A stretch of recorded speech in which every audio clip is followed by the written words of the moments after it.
অনেক আগে, আরো 10-15 বছর আগে আমার বাচ্চা কাচ্চা সহ ছিল। আমার মনে আছে চোখের সামনে এরকম স্বামীর হাত থেকে স্ত্রী ছুটে গিয়ে পায়ের নিচে পদদলিত হয়ে গেছে, চোখের সামনে চলে গেছে, শেষ। যেটা চলে গেছে এটা আর উঠবে না, শেষ, মারা গেল। হারামে সাধারণ পোশাক পরে বর্তমানে তওয়াফ করা নিষেধ। এক্ষেত্রে কিছু লোক শুধু তওয়াফের উদ্দেশ্যে এহরাম পরে এবং তওয়াফ করে, এটা সঠিক কিনা? এটা কোভিড-19 আগ পর্যন্ত ছিল না। কোভিডের পর থেকে এটা চালু হয়েছে সৌদিতে, যে তওয়াফের যে গ্রাউন্ডটা, হাউসটা, এই হাউসটাতে ওভারফ্লো হয়ে যায়, সবাই নিচে নেমে তওয়াফ করতে চায়, সেজন্য ভিড় হয়, ওখানে মানুষ মারা যায়। অনেক আগে, আরো 10-15 বছর আগে আমার বাচ্চা কাচ্চা সহ ছিল। আমার মনে আছে চোখের সামনে এরকম স্বামীর হাত থেকে স্ত্রী ছুটে গিয়ে পায়ের নিচে পদদলিত হয়ে গেছে, চোখের সামনে চলে গেছে, শেষ। যেটা চলে গেছে এটা আর উঠবে না, শেষ, মারা গেল।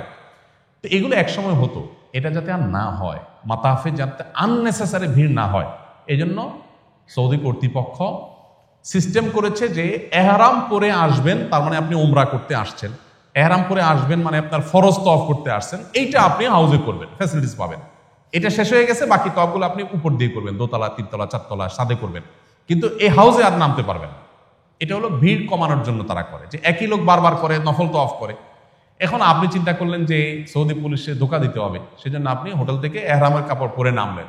পুলিশ আপনাকে দেখে মনে করলো মাত্র দেশ থেকে আসছেন হজ করতে, আসলে আপনি 2 নম্বর। এই কাজটা করা অনুচিত, কারণ হলো আপনি চালাকি করতেছেন। আপনি পোশাক পরে একটা মেসেজ দিচ্ছেন যে আমি উমরাকারী, আসলে আপনি উমরাকারী না। এটা তো কাইন্ড অফ প্রতারণা, তাই না?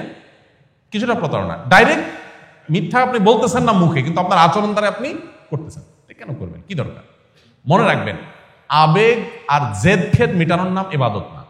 ইবাদত হলো কিসের নাম? কোরআন এবং সুন্নাহ অনুসরণ করা। নবী সাল্লাল্লাহু আলাইহি ওয়াসাল্লাম বলছেন, যে ব্যক্তি প্রতারণা করে সে আমার উম্মত না। তারপরে প্রতারণা করবেন কেন? এটা আমাদের করা উচিত হবে। তবে মা বোনদের এখানে সুবিধা, ওই যে বললাম ফ্যাসিলিটি আর ফ্যাসিলিটি, তাদের তো এহরাম পড়লেও যা, না পড়লেও তা। এই জন্য বোরকা পরে হন হন করে ঢুকে যায়, পুলিশ চায় চায় দেয়, কিচ্ছু করার থাকে না। তাদের ধোকা হবে না, কারণ তার তো, সে তো পুলিশে পোশাক দিয়া ভিন্ন কোনো বার্তা দিচ্ছে না। আপনি তো পোশাক দিয়া বার্তা দিচ্ছেন, ভাই আমি কিন্তু এহরামকারী, সো আমি উমরাকারী, কিন্তু সে তো এটা বলতেছে না। সে বলতেছে আমি বোরকা পরে কালকেও আসছি, আজকেও আসছি। সে তো আসলে ধোকা দিচ্ছে না। তারপরেও মা বোনদের নৈতিক জায়গা থেকে এটা চিন্তা করা দরকার, যেটা আসলে তো উমরাকারীদের জন্য, ওখানে কোথাও কোথাও লেখা থাকে অনলি ফর উমরা, তো এটার প্রতি রেসপেক্ট থাকা উচিত। হ্যাঁ, এটা ভিন্ন বিষয়। বাট তারা ডাইরেক্ট আমাদের মতো, আমরা যেরকম সাদা পোশাক পরে নামা মানে হলো একটা সরাসরি একটা ধোকা দেওয়া, তারা ওইরকম ডাইরেক্ট করছেন না, কিন্তু তারপরেও সেটা মেনটেন করা উচিত, অর্থাৎ সিস্টেমের শ্রদ্ধা রাখা উচিত, কারণ আমাদের কল্যাণেই করে আর কি।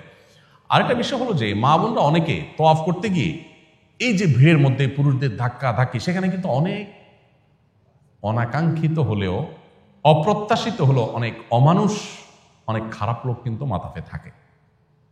আমার তিক্ত অভিজ্ঞতা আছে, অনেক মানুষের হিস্ট্রি আমি জানি। সো মা বোনরা যদি মনে করেন যে এখানে তো সবাই ইবাদত করতে আসছে, তওয়াফ করতে, সবাই কানতে কানতে বেহাল, এখানে মহিলার দিকে তাকাবে কে, মহিলাদের শরীর টাচ করবে কে ইন্টেনশনালি, এটা মনে করলে ভুল হবে।